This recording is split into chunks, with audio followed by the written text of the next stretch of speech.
Assalamualaikum warahmatullahi wabarakatuh. Selamat siang semuanya. Salam sejahtera. Saya selaku moderator sebelumnya mengucapkan terima kasih kepada Ustadz Samson Fajar selaku dosen pengampu mata kuliah ibadah dan muamalah. Dan saya juga mengucapkan terima kasih kepada rekan-rekan yang menyaksikan video ini. Baiklah, saya akan memperkenalkan diri saya dan rekan-rekan saya. Kami dari kelompok 4 yang beranggotakan Elvira Rosa dengan NIM 203400012, Raju Darmawan dengan NIM 203400043, Muhammad Azrun Akbari dengan NIM 203400016, Wulan Meilina dengan NIM 203400018. Dalam video ini, kami akan memenuhi tugas mata kuliah ibadah dan muamalah, dan kami akan membawakan materi tentang ibadah maliyah. Yang pertama, pengertian ibadah maliyah.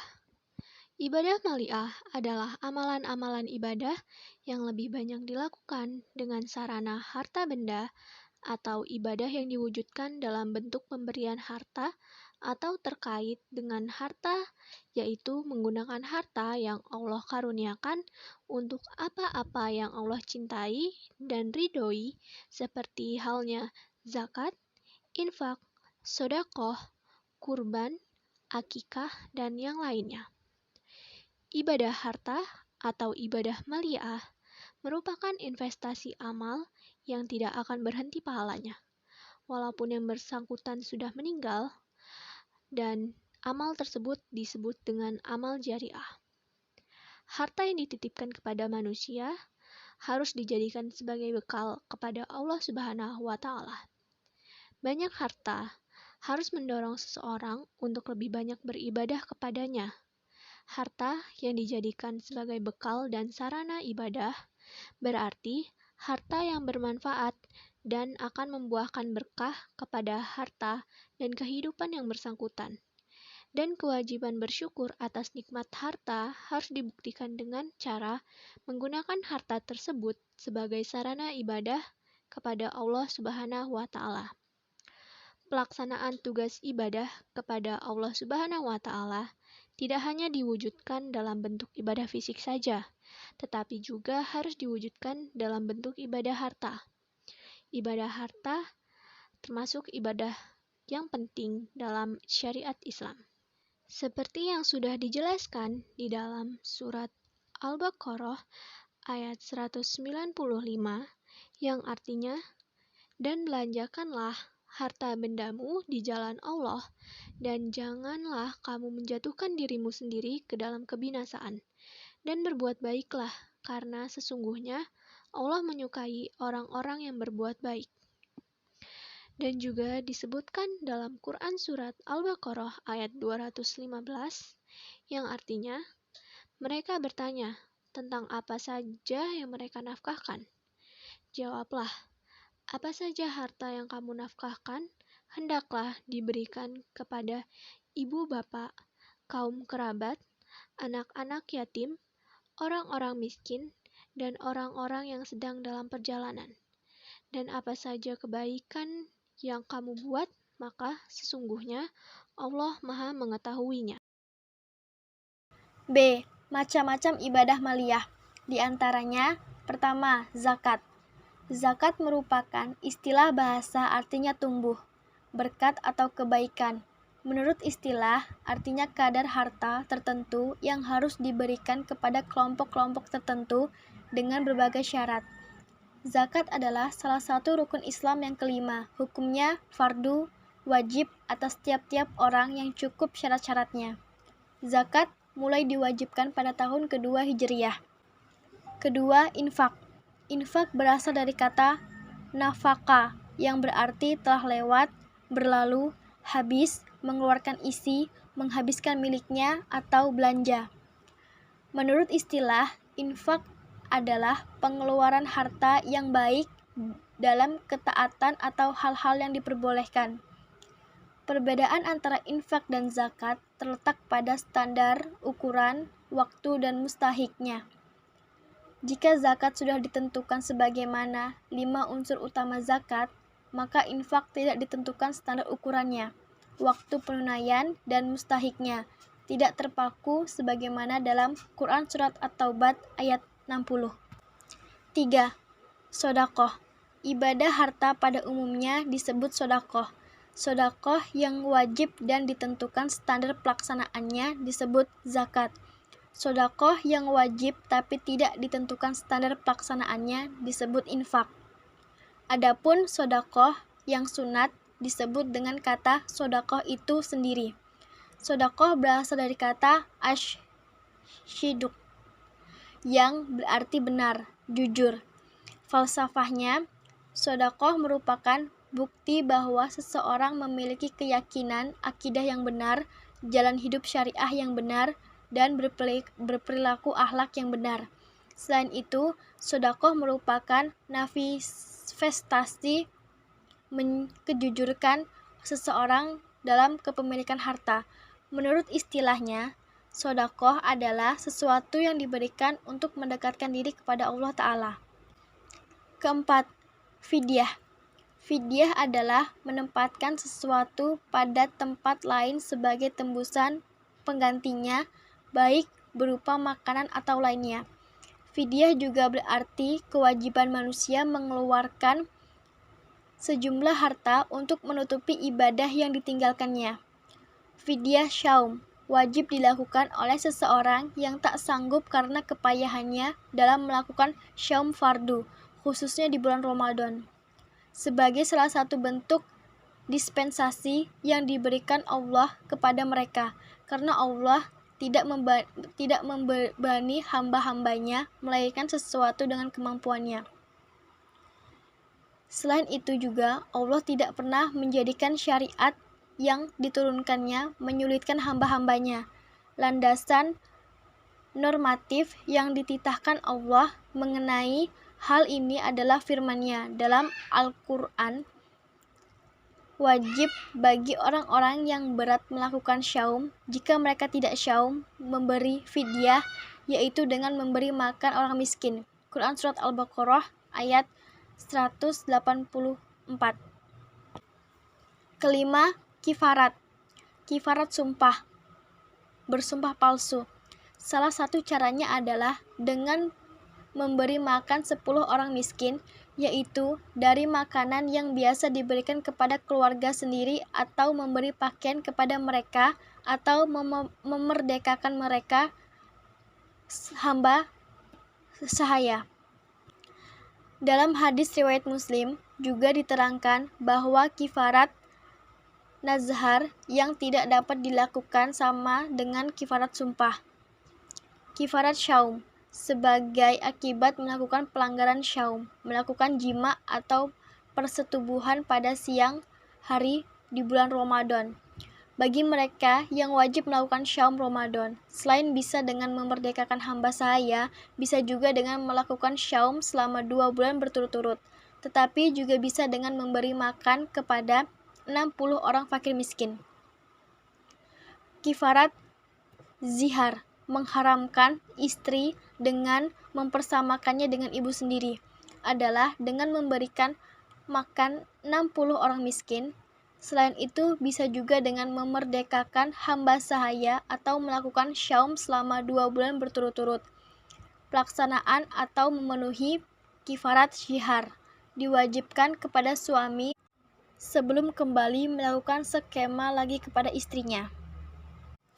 Kifarat membunuh tidak sengaja adalah dengan memerdekakan hamba sahaya atau diganti dengan puasa 60 hari berturut-turut, atau dengan memberi makan 60 fakir miskin ditambah dengan kewajiban membayar diat, semacam uang duka kepada keluarga yang terbunuh.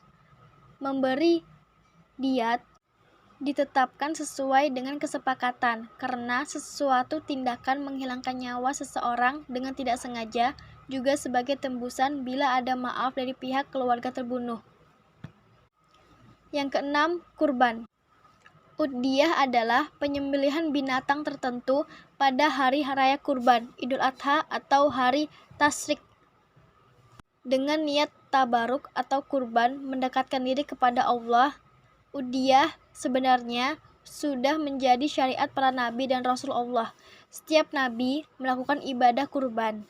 Putra Nabi Adam alaihissalam, Qabil dan Qabil juga pernah melakukan ibadah kurban. Yang diabadikan secara khusus adalah kurban yang menjadi syariat Allah Subhanahu wa taala yang dibawa Nabi Ibrahim alaihissalam.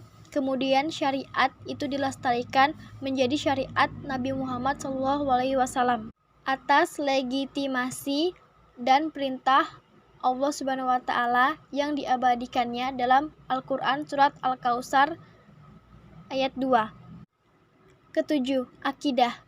Akidah adalah binatang, kambing atau domba yang disembelih dalam rangka menyambut anak yang baru dilahirkan. Akidah dilaksanakan pada saat bayi berumur 7 hari, sekaligus dicukur habis rambutnya, digunduli kepalanya, dan disyiarkan namanya. Apabila pada hari ke-7 tidak bisa dilaksanakan akidah, boleh diundurkan sampai hari ke-14 atau hari ke-21. Pelaksanaan akidah setelah waktu tersebut menjadi ikhtilaf para ulama. 8. Al-Hadyu. Al-Hadyu adalah melakukan penyembelihan binatang ternak sebagai pengganti pekerjaan wajib haji yang ditinggalkan atau sebagai denda karena melanggar hal-hal yang terlarang mengerjakannya dalam profesi ibadah umroh atau haji, atau bagi mereka yang memiliki kemampuan melakukannya, atau bagi mereka yang melakukan pelanggaran-pelanggaran terhadap larangan-larangan tertentu dalam ibadah haji.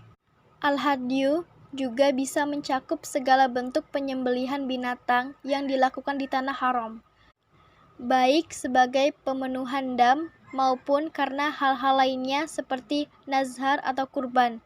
Bagi mereka yang melakukan haji tamattu, mendahului umroh sebelum haji, atau haji qiran, melaksanakan haji dan umroh secara bersama-sama, wajib melakukan al-hadyu.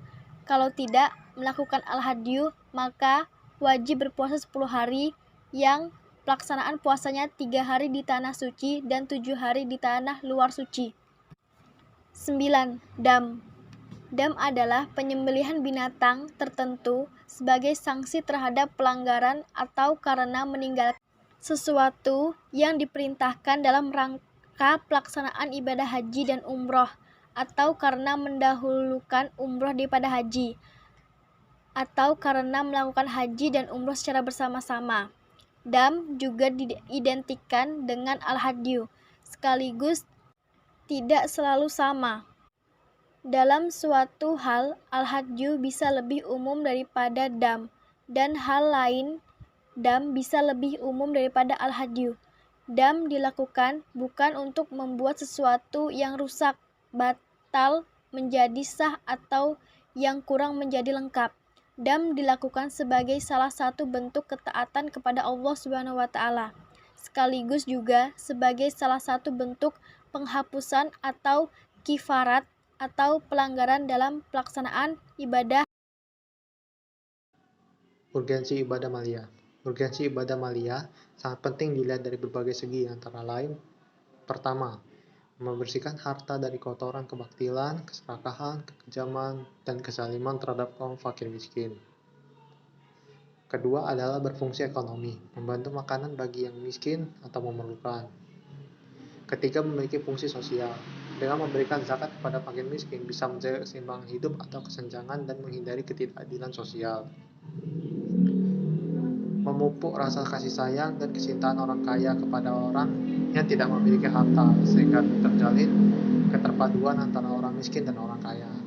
Karena kalau telah terjadi keterpaduan antara keduanya, mudah-mudahan bisa mengantisipasi dan akan mengikis segala bentuk kejahatan yang bisa terjadi dalam masyarakat akibat kesenjangan dan ketidakadilan sosial. Dalam Al-Qur'anil Karim, zakat dan sholat banyak sekali dijadikan dalam satu ayat. Jadi artinya digandengkan. Ini menunjukkan bahwa urgensi zakat sama dengan urgensi sholat. Abu Bakar Siddiq yang biasanya kebijakannya selalu lunak. Pada saat ada kasus sejumlah umat Islam yang rajin sholat tetapi tidak mau membayar zakat, kontan beliau melakukan sebuah sikap yang sangat keras dengan sumpah, demi Allah, saksikanlah oleh kalian, demi Allah, saya akan berperang dengan orang-orang yang sudah rajin sholat tetapi tidak mau membayar zakat. Mungkin karena kebijakan ini dan sikap Abu Bakar yang begitu tegas, mereka membayar zakat. Perintah itu ditunjukkan kepada para penguasa muslim yang turut campur supaya memerintahkan kepada umat Islam yang wajib membayar zakat kepada Allah Subhanahu wa taala. Allah Subhanahu wa taala berfirman dalam sebuah hadis qudsi, "Anfik unfik, infakkan hartamu, keluarkan zakatmu, Allah akan menggantikannya." Barang siapa yang membukakan keran rezeki untuk kepentingan agama dan kemanusiaan, Allah akan membukakan keran rezeki yang lebih besar kontan di dunia sekarang. Nabi Muhammad SAW menyatakan tidak akan berkurang harta karena sedekah dan zakat. Dijamin tidak akan ada orang-orang sengsara gara-gara infak dan zakat. Tidak akan ada orang yang menjadi menderita gara-gara infak dan zakat. Barang siapa yang memberikan infak atau zakat atau sedekah kepada orang yang memerlukan, berarti dia telah mendatangkan sesuatu kepada Allah. Allah yang bertanggung jawab untuk membayarnya. D. Hikmah menjalankan ibadah maliyah. Ibadah maliyah membawa berkah baik kepada orang miskin selaku penerima maupun orang kaya atau para agnia. Di antara hikmahnya, pertama, bagi si kaya, sesuai dengan fungsinya sebagai pembersih harta, selain itu juga sebagai pembersih hati. Jadi dengan berzakat, harta itu menjadi bersih dari hak-hak orang lain yang dititipkan oleh Allah kepada orang kaya. Kedua, bisa membersihkan hati dari penyakit tamak, rakus, kikir, dan serta penyakit-penyakit hati lainnya. Jadi, zakat memiliki satu kekuatan transformatif dalam penyuburan sifat-sifat kebaikan dalam hati muzaki. Ketiga, memberikan zakat atau infak dan lainnya kepada fakir miskin bisa menjaga keseimbangan hidup dan kesenjangan dan menghindari ketidakadilan sosial. Keempat, memupuk rasa kasih sayang dan kecintaan orang kaya kepada orang miskin sehingga terjalin keterpaduan antara orang miskin dan orang kaya. Kelima, mengikis segala bentuk kejahatan yang bisa terjadi dalam masyarakat akibat kesenjangan, kecemburuan, dan ketidakadilan sosial. Makna spiritual ibadah maliyah bagi kehidupan sosial. Harta yang dititipkan Allah kepada manusia harus dijadikan sebagai bekal beribadah kepada Allah Subhanahu wa taala. Banyak harta harus mendorong seseorang untuk lebih banyak beribadah kepadanya. Harta yang dijadikan sebagai bekal dan sarana ibadah berarti harta yang bermanfaat dan akan membuahkan berkah kepada kehidupan yang bersangkutan. Kewajiban syukur atas nikmat harta harus dibuktikan dengan cara menggunakan harta tersebut sebagai sarana ibadah kepada Allah Subhanahu wa taala. Investasi amal yang tidak akan berhenti pahalanya walaupun yang bersangkutan sudah meninggal dunia adalah harta yang disumbangkan untuk amal jariyah. Mengapa? Karena ketika kita sudah tiada, maka amal itu akan terus berjalan. Ibadah maliyah atau ibadah dengan harta termasuk bagian penting dalam syariat Islam. Ibadah maliyah seperti termasuk ibadah ijtima, yaitu ibadah yang dilaksanakan dalam rangka memenuhi kebutuhan sosial kemasyarakatan. Ibadah maliyah memiliki fungsi sosial yaitu dengan memberikan zakat atau infak dan lainnya kepada fakir miskin, bisa menjaga keseimbangan hidup atau kesenjangan dan menghindari ketidakadilan sosial. Mengikis segala bentuk kejahatan yang bisa terjadi dalam masyarakat akibat kesenjangan dan ketidakadilan sosial. Zakat merupakan salah satu sendi di antara sendi-sendi Islam lainnya. Ia merupakan ibadah fardiyah yang berimplikasi luas dalam kehidupan sosial, ekonomi, politik, budaya, pendidikan, dan aspek kehidupan lainnya. Zakat merefleksikan nilai spiritual dan nilai kedermawanan atau filantropi dalam Islam.